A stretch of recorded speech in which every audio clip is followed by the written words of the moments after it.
Hello, and welcome to my spoiler review for Gladiator 2, where I think what bothers me the most about the film is that a lot of it just doesn't make sense. It seems like huge parts of the story are missing, and most likely probably are, because as we can see from, missing actors from the movie, and, it had a lot of reshoots. I think this is another one that's been sliced and diced in post. But I'd be curious to hear your burning questions about Gladiator 2 now that you've seen it. They can be positive, by the way. I know some of you are enjoying this film, so I'd be curious to hear those positive thoughts as well. But for me, these are the things, I want to talk about the things that puzzled me and therefore bothered me the most. Mr. Denzel Washington, he worked so hard for this movie, not only in the film itself, but to promote it. He did so much heavy lifting, and he doesn't usually like to do PR. So he really went hard for this movie. And I wish that he was promoting a better film, not only overall, but a film that I don't think does justice to him as an iconic actor. For the first 2/3 of the film, he's incredible. He's doing all the heavy lifting. Like when he goes into that dude's house, the dude owes him all that money, and he says, "This house is now mine." Loved it. Loved it, loved it, loved it. I was like, Denzel, you are making this movie watchable. But then in the third act, Denzel's character kind of turned into Rome's Joker. Like he just wanted to see it all burn, which was crazy because he'd built up so much for himself. He'd climbed all the way to the top. First, he'd gotten money. Then he got influence. And then he got true power because he basically became the new emperor. Although we could see that he was influencing the remaining twin who he had under his control to do things that would cause the city to implode. By the way, small side, let's take a little bit of a detour. 2 detours, in fact. So twins, that's an interesting element in the film. And as I did my spoiler review, I suddenly was like, ooh, I think I see where the screenplay might have been going, and then the movie just did not. So in the film, they mention Romulus and Remus. Oh, alien Romulus, woohoo! But as legend tells it, of course, one is the founder of Rome. Didn't work out too well for those twins. One killed the other. And, of course, Denzel does the killing, but basically one twin kills the other when it comes to the emperors. But also, what about Lucius and Macrinus, Denzel Washington's character? Are they also supposed to be twins? And, of course, one kills the other. Both are connected to Marcus Aurelius, right? One, the grandson, a prince basically of Rome, and the other, Marcus Aurelius' slave. And in this movie, they've switched places. The prince is a slave, and the slave is now, eventually becomes an emperor. And they have 2 very different dreams for Rome. But deep down, despite how they've swapped places on the surface, deep down, they're still very much a prince and a slave. And I thought that was very interesting. Totally wasted on the movie. I don't think they really did anything with that. But again, perhaps that was in the original script, and then it just got hacked to death in post, and no one had the guts to raise their hand to Ridley when he was in the editing room and say, Ridley, you just hacked up the entire theme of the movie. And he's like, whatever, I have sharks and rhinos and monkeys, oh my. And you're like, but first movie just had a tiger, and that was enough. All right, another theme, then we'll get back to Denzel's role. But another theme is forgiveness. And they say that crossing a river is a metaphor for forgiveness, which comes from the Bible, salvation, forgiveness, etc. So you cross a river in the afterlife, which I thought was interesting. That never occurred to me. That's why you were crossing a river. As we see with Lucius's wife. A lot of talk about the gods in this movie, as in the first one. But here, I thought it was an interesting choice to actually show that mythology was real, and that there actually was, crossing the river to the afterlife, you had to pay the toll, all that stuff. And I wonder why the movie maybe didn't do more with that. I mean, it was already ridiculous as it was. Why not go full mythology? Like a live-action Blood of Zeus. That is an excellent idea, and someone should do that. I think that would be fantastic. I think that would be a way to kind of do to cross fantasy with historical and maybe get everybody into the theater. I like that idea quite a bit. All right, so anyway, crossing a river means being forgiven. And in the end, you might notice that while it was a sorry excuse for a river, technically that was a river that Lucius and Macrinus fought in. And I guess they were both, I guess that Macrinus, Denzel's character, was trying to get to the other side, perhaps to get forgiveness. He didn't seem sorry at all about what he'd done. And part of me feels he shouldn't have felt sorry about what he'd done, considering what had been done to him. But Denzel, of course, never gets to the other side. Killed by Lucius. When Lucius cut off Denzel's arm. We'll talk about it. I was like, you're going too far, Lucius. Let this guy tell his story. I mean, he has a point. But yes, he was denied personal forgiveness. Again, interesting. These are interesting ideas, but they're so hacked to death in the edit that they just don't work. All right, back to Denzel. Once we learned that he was a slave under Marcus Aurelius, part of me could understand his rage and why it burned out of control. Not only consuming Rome, but himself. I liked that.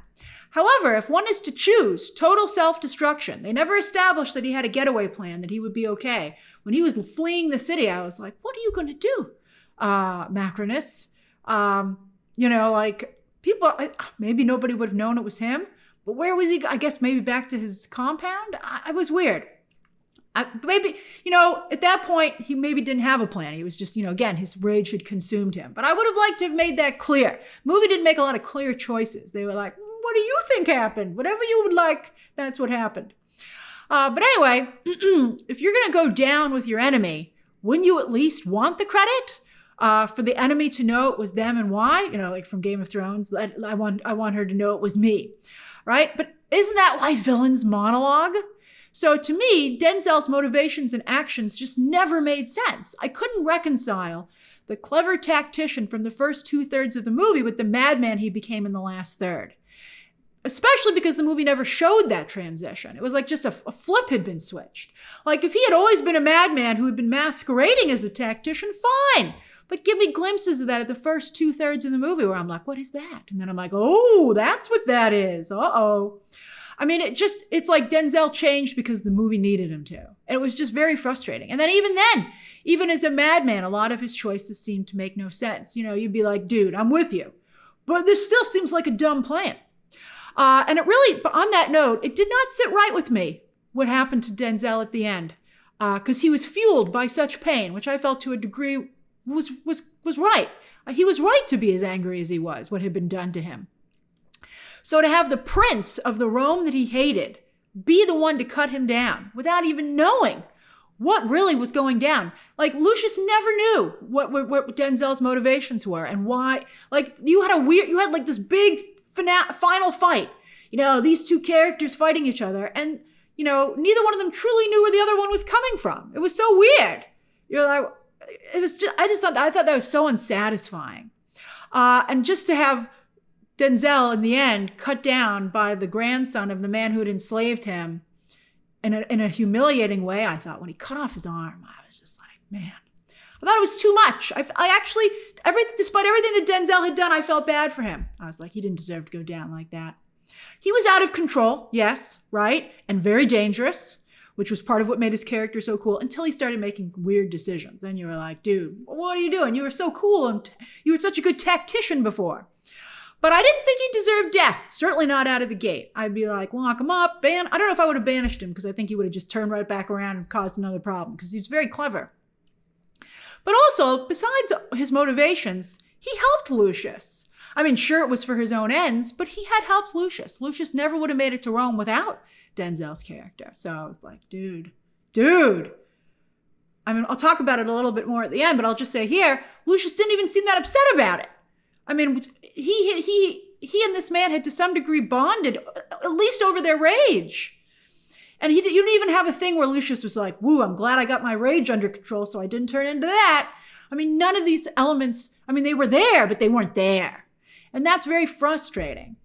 Although Denzel did organize and orchestrate the murder of Lucius's mother, because he knew she was popular with the people and her death would cause a full-scale riot, which it did. So, but Lucius didn't even seem like that was fueling him. Because Lucius, I don't think, could have possibly known that at the last minute Denzel was like, fire the arrow. I'm like, yes, Ridley, I get it. Lucius's mother and his wife died the exact same way, which is ridiculous. Never would have happened. But I have to say, I couldn't get too upset with the emperors, the twin emperors, because if you discover someone's plotting against you, that's what happens, Although I liked Pedro Pascal's line when he told Joseph Quinn's emperor that while obviously he could torture him, please don't lecture him. He didn't want to have to listen to the monologuing. But, I was thinking about monologuing. I was like, why do characters monologue? And I'm like, maybe it's to give the monologuer closure. I'm always like, I'm a big fan of clean breaks. I'm like, why do we have to talk about it? It's not going to change the outcome. And I think often people's, when I see people discussing, why you should, all these things about having that final discussion, it's very often because it gives the other, or at least one individual, closure. And, that's interesting. I don't think that motivation is often there. I think monologuing has become such a joke, I guess, from The Incredibles. And it was a very funny joke that I think we've lost the thread as to why it exists. That's fascinating to me. However, it was pointless to see Connie Nielsen, Pedro Pascal, and Derek Jacobi, sorry about that mispronunciation in my non-spoiler review, who, by the way, again, wasn't it ridiculous that he was killed in that blink and you missed shot? I was like, is that an extra?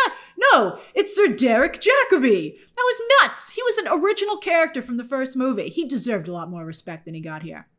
But in my opinion, all three of them were needlessly slaughtered when Pascal's very large loyal army was so close. Didn't they have some sort of system in place when he didn't call in that they would march on Rome? Like, Pascal was able to be captured, marched in front of the emperor, then brought out into the arena with a lot of pomp and circumstance. And he's like, where is my army? Come get me. Like, also, no one in town went out to the army and was like, hey, dude, they're putting on a show and it turns out our general's like the star. Maybe we should send an elite force to go in there and get him out of there. I mean, it's just ridiculous. And they had nobody else in the city besides Pedro Pascal and Connie Nielsen and Derek Jacobi who could have gotten word to the army a little bit earlier. It was ridiculous. Now, I guess obviously there are close calls in real life, but here it just felt frustrating and stupid rather than tragic. All right, then the other mess here was Connie Nielsen and Paul Mescal's characters. Lucius was apparently so upset that his mother seemingly abandoned him. What a misunderstanding. I'm like, Lucius, don't you think you should at least check and see if she truly abandoned you? I mean, come on. Like, he never even tried to return to Rome, not only to reconnect with his mother, but even if he didn't want to, I'm like, dude, claim your birthright. This movie has a lot of me being like, dude. But it's like, his birthright included tremendous wealth and power. So I don't understand why he never looked into that his whole adult life. But then even when he was captured and on the verge of death in the arena, he would rather die than still play the birthright card. I mean, it just was ridiculous. It's like, wow, dude, you are stupid upset. Like, it's stupid. But then at the very end of the movie, he suddenly got over it. He was like, hey, Mom, I love you. We're good. Let's go save Rome. And I'm like, when did that happen? Did you guys settle your differences off camera? They're like, no, on the editing room floor. And I'm like, oh, that's too bad. But it was just ridiculous. I was like, why did we go through the rest of this? Why did Rome have to suffer? If you guys were going to make up like this, you could have done that a couple of years ago and everything would have been much better. It was just nuts to me. It was nuts not to have that. They just suddenly were okay. I mean, it was just, I can't believe that passed muster with the studio. And when they were screening it, they weren't like, you're missing the scene where they get back, they forgive each other, or at least he forgives his mother. I think that's part of why Mescal's Lucius just didn't click, because he got over stuff so easily. Like his wife's death, like Russell Crowe in the original film. What made him so iconic was that he did not get over stuff. He didn't care.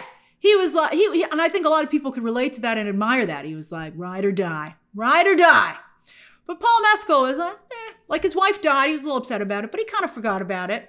Then also, when Pedro Pascal was like, I didn't want to kill your wife. I was like, but you did, it was not such a, what was interesting to me about that situation is that it wasn't an easy forgiveness. Pedro Pascal can say, oh, my bad, but I'm actually in cahoots with your mom, but you're like, but it's just still, the outcome is still the same, buddy. I'm going to have to take my pound of flesh at least to some degree, or at least fire you from my mom's army. I guess after we defeat these current emperors, because the army's loyal to you. But you can't totally forgive somebody like that. But yeah, he was just like, okay, no problem, dude. A total misunderstanding. Then again, his problems with his mother.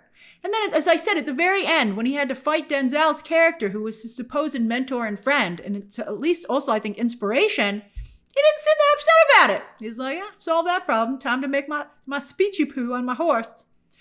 It's just hard to feel you're watching a gripping drama when the lead character is so chill. Speaking of low stakes, while Ridley Scott worked hard to create big spectacle fights in the arena, they ended up seeming more like Vegas shows to me rather than actual fights to the death. I think part of that was that none of the gladiators seemed to take their situation that seriously. Like Scott turned it into Rome's WWE. Like they were joking at that dinner table about Mescal biting that CGI monkey. I'm like, dude, aren't you guys all like gonna die? And they're like, ha ha ha ha, what's for dinner? Like, oh, by the way, speaking of those CGI monkeys, thank goodness they were CGI, because to make a monkey that angry, I think it has to have rabies or something, and then you definitely don't want to bite it. I was like, don't bite that. I think there's something horribly wrong with it. In the original Gladiator, every time someone steps into the arena, you felt they might not come out. But here, it seemed like this was just a grueling job where most gladiators made it to retirement. Denzel, I think they said, was a former gladiator, the arena's doctor, and it just made the fight seem less dramatic. They're like, unless you're really bad at this, most of us make it out. And I'm like, okay. Also, there was so much spectacle, and Ridley Scott, he didn't do a good job like pointing our attention in specific directions. It was just like a tableau that was so busy that you didn't really know where to look, particularly the water battle. You were like, what is happening here? Oh, yeah, it was so chaotic that the sharks didn't even really register. You're like, oh yeah, and there are sharks down there. What's going on here? I don't think there was any action in the film that looks as good as this still from the promotional material and the posters and the trailers. And they made the action look much better than it actually does in the film. Also, speaking of the ad campaign, there's this one shot where Lucius is going up the stairs to the arena. And he's like, ho, ho, ho, ho, ho. And I hate that shot because he looks more like a professional athlete entering an arena than an enslaved gladiator forced to fight to the potential death. But two shots I did like. I did like the shot where he saw Pedro Pascal's character in the arena for the first time, and he was like in shadow, and you just saw his eyes, and he was like, I'm so upset with you, which was made all the more stupid that he eventually got over it so easily. But yeah, he's like, I hate you. And I was like, that is an amazing shot. And then I also liked when they were walking through the water into the arena. They were like, Paul Mescal was like, let's go, other gladiators. And then like the water kind of trudged up. I thought that looked cool. I mean, it was stupid. I was like, you guys are going to get such disease walking in this water, which, Rome is filthy, but it was cool. And then also, I want to talk about the twin emperors, played by two excellent actors, Joseph Quinn and Fred Heckinger, who are shortchanged here at the level of Lady Gaga as Harley Quinn. Talk about an arrow to the chest. I was so gutted. I was so looking forward to seeing them. Clearly, a lot of their scenes didn't make it to the final cut, although at least they're in the final cut. Poor May Calamawy from Moon Knight. She would have been so good in this movie. That's okay. You can be in the live-action Blood of Zeus, but she's totally cut from the film. From the ad campaign, I thought the idea of two selfish, pampered, spoiled emperors caked in makeup to hide their own rot and ruin inside and out was very compelling. I was like, you guys look fantastic. I love it. What's with these crazy wigs or whatever? It was great. Yet despite such strong visual choices and acting performances from the two actors, their characters got very little attention. No explanation as to how Rome came to have twin emperors. Apparently they're based on real-life twin emperors of Rome. Nor how they were able to hold on to power. They weren't able to rule. They were not good at that job. But it didn't seem like they could instill fear either, which would keep them in control anyway. You're like, why are you guys following these two idiots? Joaquin Phoenix's emperor from the first movie was such a crucial part of the original film's success. It's odd to have the new emperors end up being so inconsequential, easily defeated by Denzel, who of course is the real villain of the movie. And I don't mind a good third act reveal and switcheroo. They're like, oh, here's the real villain. But we never had any villains to begin with. Maybe that's one of the problems with the film. For the first 2/3, you're like, we don't really have a villain. I mean, it's supposed to maybe also be Pedro Pascal's general, but we know that it's a misunderstanding right away. So we're like, dude, Lucius, you're a little too upset. I mean, I understand why you're a little upset, but So, and also, you understood where Pedro Pascal was coming from, so you yourself couldn't get that upset with him. You're like, this is just a really unfortunate situation where there are no winners, including us in the audience. All right, so I thought it was very unrealistic also that Quinn's emperor would have Lucius humiliate him at that party by speaking back to him with that incendiary poem, which was apparently from his nursery. Who writes that on a nursery wall? Like, wasn't it something about sliding into hell? But anyway, I couldn't believe that Quinn let Lucius live. I mean, it was just very unrealistic. It'd be like, those would be his last words. And as for Heckinger's character, let's just say that this was such a harmful, regressive depiction of an LGBT character. It was like Mel Gibson made this movie. And also, it's particularly odd because in ancient Rome and Greece, that was one of the most openly eras to LGBT communities in history prior to our own. So you're like, of all eras, What? That just makes no sense.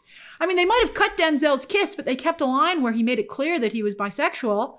And then the other senator is clearly, they don't make it outright, but they make it pretty clear that he's with both a woman and a man when Denzel barges into his home. So it was just a very odd choice, very unfortunate choice. And again, I'm surprised no one was like, Ridley, what are you doing? Oh yes, and speaking of poorly kept secrets, it was hilarious. My audience laughed when that servant was listening in on their conversation, but that Connie Nielsen would so carelessly talk about rebellion in her own home. She's like, let's talk about our plot to overthrow the emperor right in the living room. I'd be like, what?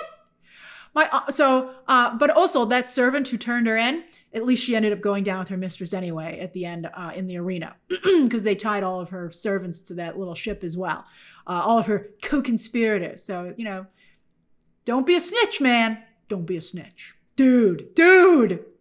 So that's my spoiler review of Gladiator 2, a sequel so shockingly inferior to the original film that everyone associated with it should be embarrassed. That's right, embarrassed, but particularly Ridley Scott and Paul Mescal. That's right, I'm calling Paul Mescal into this mess because he's owning it so much. I think Denzel tried. And yet they not only did Ridley Scott and Paul Mescal plan to work together again. I'm like, why? Don't do it. Run away from each other. But also Scott's going around telling everybody he's going to make Gladiator 3. I hope not. Like, dude. Oh, by the way, speaking of dudes, David Scarpa, the screenwriter, although he's barely a screenwriter. He basically just is in Ridley Scott's employ, passing off like drivel as a script so that Ridley Scott can make movies. He never should have been given such a job in the first place. If I were the studio head, I would not have approved it. I'd be like, isn't this to write the sequel to Gladiator? Get me a real screenwriter. Even with streaming shows vastly outpacing movies these days where writers are in charge, movies where directors are king and queen still refuse to acknowledge the importance of a good script. They still won't do it. They just don't care. And they're getting a spanking at the box office because of it. Bad scripts, and then on top of that, bad edits that make those bad scripts even worse are really doing a number on movies these days. And Gladiator 2 is a prime example of that. So again, that's my spoiler review for Gladiator 2. Share your own thoughts down below, subscribe today, and of course, as always, you can check out some more videos right now.